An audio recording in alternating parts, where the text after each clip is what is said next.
Pinagpalit ko ang asawa kong sa tomboy na masipag at madiskarte sa buhay. Dear Ate Vine, gusto ko pong ibahagi ang aking sariling kwento ng aking buhay, karanasan at pag-ibig. May isa po akong anak at kinakasama ko ngayon ay isang tomboy. Itago na lang po natin sa pangalan JC, 27 years old. Ako naman po si Lani, 28 years old naman. Ako ay may kinakasama dati at may isang anak kami. Maaga po kasi akong nag-asawa, age of 18. Ang aking asawa ay gwapo at lapitin ng mga babae. Kaya noong niligawan niya ako, kahit tambay lang siya sa kanto, ay sinagot ko siya. Proud na proud pa ako nung time na yon. Lalo na pag naglalakad kami. At hawak kamay, kinikinig talaga ako. Maraming napapatingin sa amin. Siguro dahil hindi naman ako maganda. Sabi nga nila pangit daw po ako. Maputi lang, yun ang nagdala sa akin at makinis naman. Dahil palagi akong nagseselos noong magjowa pa lang kami, ay bumigay na ako. Dahil sa nangyari, nagalit ang mga magulang ko. At pinagsama kami. Napagpaplanuhan pa ang kasal, pero hindi matuloy-tuloy dahil laging walang trabaho ang asawa ko. Pa-extra-extra na lang, hanggang sa nabuntis na ako.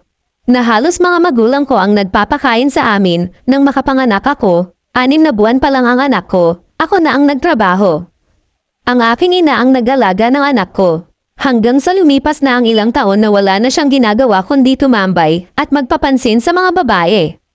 Dito ko napansin si JC, kasamahan ko siya sa work, mabait, malambing po si JC, alam niya na may anak ako at kinakasama.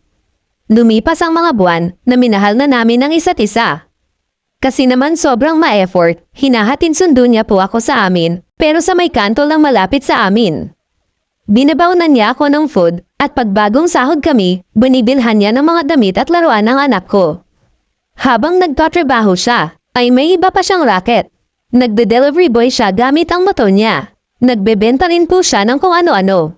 At siya po ang nagturo sa akin kung paano dumaskarte sa buhay. Fast forward, naging kami. Minahal namin ang isa't isa.